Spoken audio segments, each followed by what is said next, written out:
শুভ নববর্ষে সকলকে শুভনন্দন জানাচ্ছি। সবাইকে অনেক অনেক নমস্কার। ভালো থাকবেন সকলে। বাংলার একটা ঐতিহ্য, বাংলার একটা গরিমা আছে। এটা আমাদের বাংলার নববর্ষ এবং সাথে সাথে অনেক রাজ্যেরও নববর্ষ আছে।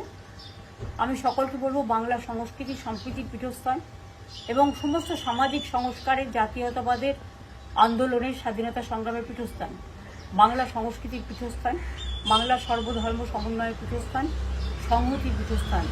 সব ধর্ম, বর্ণ, জাতি বিশেষে সব মানুষ ভালো থাকুন, সুন্দর থাকুন।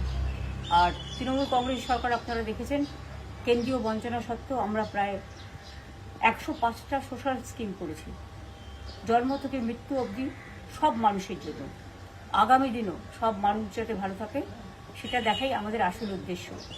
দিল্লির জমিদাররা অনেক অত্যাচার করছে, ভোট কাটছে,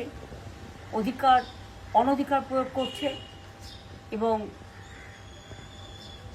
বিজেপি ভ্যানিশ ওয়াশিং মেশিন সব এজেন্সি দিয়ে বাংলার উপর জুলুম অত্যাচার করছে। এই অত্যাচারের বদলা নিন। আপনাদের কাছে অনুরোধ, আপনার একটা ভোট দয়া করে দিন। আমি নিজে এখান থেকে সুপ্রিম কোর্ট পর্যন্ত গিয়ে 32 লক্ষ বাদ দেওয়ার নামকে আমরা সুপ্রিম কোর্টের সাহায্যে তুলতে পেরেছি।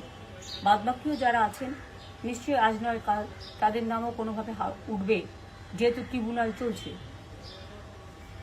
যাদের ভোট বাদ গেছে, যারা আত্মহত্যা করেছে স্যারের জন্য, তাদের জন্য আমার মন কাঁদছে।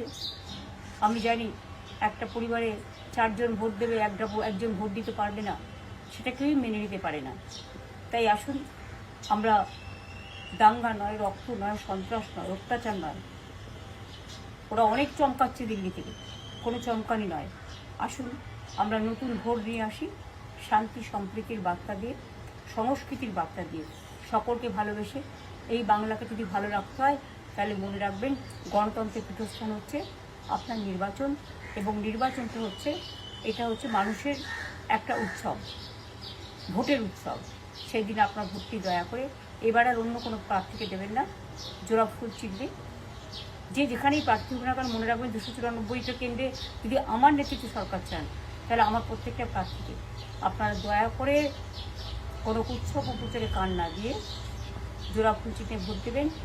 সকাল সকাল ভোট দেবেন, নিজের ভোট নিজে দেবেন, আর ভোটের অধিকার রক্ষা করবেন। জয় হিন্দ, বন্দে মাতরম, জয় বাংলা।